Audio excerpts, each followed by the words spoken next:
ગુજરાતમાં ટેકાના ભાવે તુવેર ખરીદીને લઈને સરકારે જાહેરાત કરી છે, જેના માટે ખેડૂતો આગામી 22 ડિસેમ્બરથી ઓનલાઈન નોંધણી કરાવી શકશે. ભારત સરકારે તુવેર માટે ₹8,000 પ્રતિ ક્વિન્ટલ ટેકાનો ભાવ જાહેર કર્યો છે. સોશિયલ મીડિયા પર ગીરના બે અલગ વિડીયો વાયરલ થઈ રહ્યા છે, જેને જોઈને વન્યજીવ પ્રેમીઓ મંત્રમુગ્ધ થઈ ગયા છે. એક વિડીયોમાં સાવજ પહાડની ટોચ પર ગર્જના કરતો જોવા મળી રહ્યો છે, તો બીજા વિડીયોમાં સિંહ આંબાના બગીચામાં આરામ ફરમાવતો નજરે પડે છે. બગસરાના હડાળા રોડ પર ડેરી પીપરિયાના પાટિયા પાસે ગત મધ્યરાત્રિના કાર ચાલકે સ્ટીયરિંગ પર કાબુ ગુમાવતા કાર પલટી ખાઈ વૃક્ષ સાથે અથડાઈને પડીકું વળી ગઈ હતી. અકસ્માતમાં કારમાં રહેલા 3 કૌટુંબિક ભાઈઓના કરુણ મોત નીપજ્યા હતા. અલંગમાં અંતે ઓપરેશન મેગા ડિમોલિશન શરૂ કરાયું છે. પ્રથમ દિવસે 55 કરોડ બજાર કિંમતની 8.5 હેક્ટર જમીનમાં ખડકાયેલા દબાણોનો સફાયો કરાયો છે. દબાણ હટાવની કામગીરી હજુ 3 દિવસ ચાલશે તેવું માનવામાં આવી રહ્યું છે. ઉત્તર ગુજરાતના યુવાનો સાથે લગ્ન કરીને લાખો રૂપિયાની છેતરપિંડી આચરનાર લૂંટેરી દુલ્હન ચાંદનીએ દહેગામમાં પણ એક યુવાનને શિકાર બનાવ્યો હોવાનું બહાર આવ્યું છે, જે સંદર્ભે હાલ પોલીસે 8.35 લાખની છેતરપિંડીનો ગુનો દાખલ કર્યો. વડોદરા શહેરના દિવાળીપુરા વિસ્તારમાં આવેલી જિલ્લા કલેક્ટર કચેરીને આજે એક નનામા ઈમેલ દ્વારા બોમ્બથી ઉડાવી દેવાની ધમકી મળતા સમગ્ર સરકારી તંત્ર અને પોલીસ બેડામાં ભારે દોડધામ મચી ગઈ. જામનગર શહેરના વિવિધ વિકાસ કાર્યો કરવા માટે ગુજરાત રાજ્યના મુખ્યમંત્રીના હસ્તે જામનગર મહાનગરપાલિકાને ગઈકાલે બુધવારે ફક્ત ₹85 કરોડનો ચેક આપવામાં આવ્યો હતો.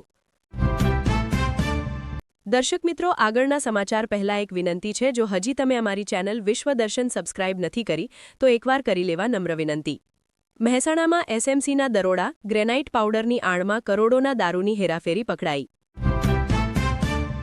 ભરૂચ જિલ્લા પોલીસ વિભાગમાં છેલ્લા ઘણા સમયથી બદલીઓનો દોર ચાલી રહ્યો છે. જિલ્લા પોલીસ વડા અક્ષયરાજ મકવાણાએ એક મહત્વપૂર્ણ આદેશ જારી કરીને જિલ્લાના 70 જેટલા પોલીસકર્મીઓની આંતરિક બદલી કરી છે. આ મોટા ફેરફારને કારણે પોલીસ બેડામાં ભારે ખળભળાટ મચી જવા પામ્યો છે.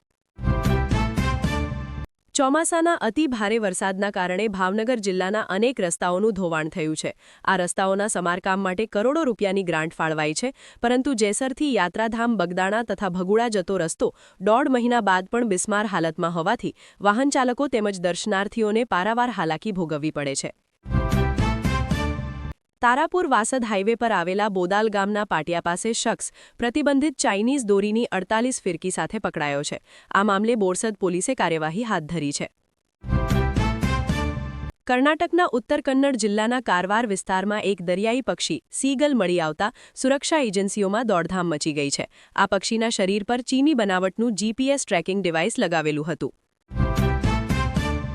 પ્રદેશના બુલંદ શહેરમાં એક વૃદ્ધે શાંતિથી રસ્તે જઈ રહેલા આખલાને કારણ વગર છંછેડ્યો અને પરિણામે આખલાએ તેમને હવામાં ઉછાળીને જમીન પર પટકી દીધા હતા.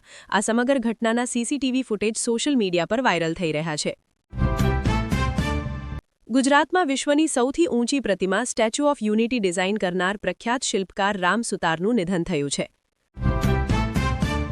સ્ટડી વિઝા પર રશિયા ગયેલા ઉત્તરાખંડના એક વિદ્યાર્થીનું રહસ્યમય સંજોગોમાં મોત થતાં તેનો મૃતદેહ વતન પરત લાવવામાં આવ્યો છે. મૃતક યુવાન ઉધમસિંહ નગર જિલ્લાના શક્તિ ફાર્મ વિસ્તારનો રહેવાસી હતો. ગુજરાતમાં કેટલાય ઠેકાણે નેશનલ હાઇવે બિસ્માર અવસ્થામાં છે.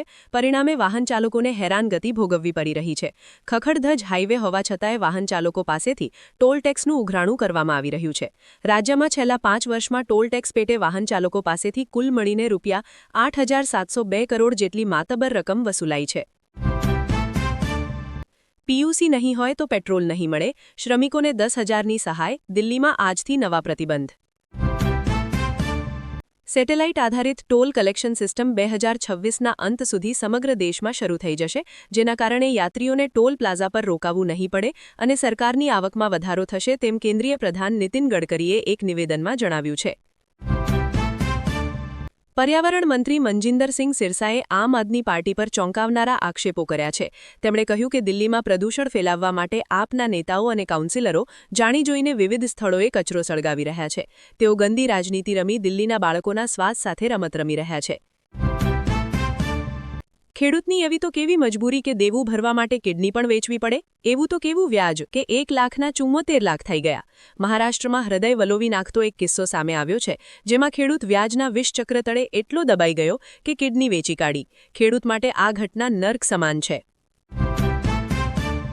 બાંગ્લાદેશને લઈને ભારત સરકારની મોટી કાર્યવાહી. ઢાકામાં ઇન્ડિયન વિઝા એપ્લિકેશન સેન્ટર બંધ.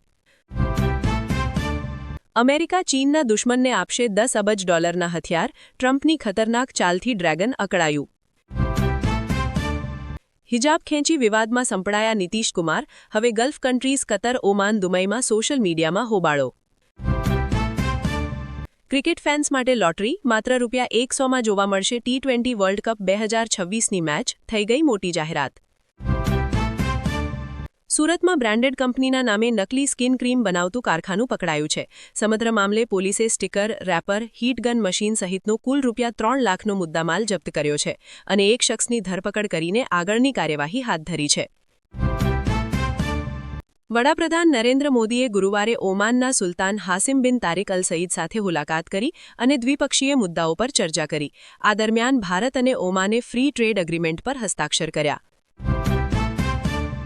કેન્દ્રીય માર્ગ પરિવહન મંત્રી નીતિન ગડકરીએ લોકસભામાં એક મોટી જાહેરાત કરતા કહ્યું છે કે હવે હાઈવે પર અકસ્માત સમયે ઈજાગ્રસ્ત વ્યક્તિની મદદ કરનાર રાહવીર તરીકે ઓળખાશે.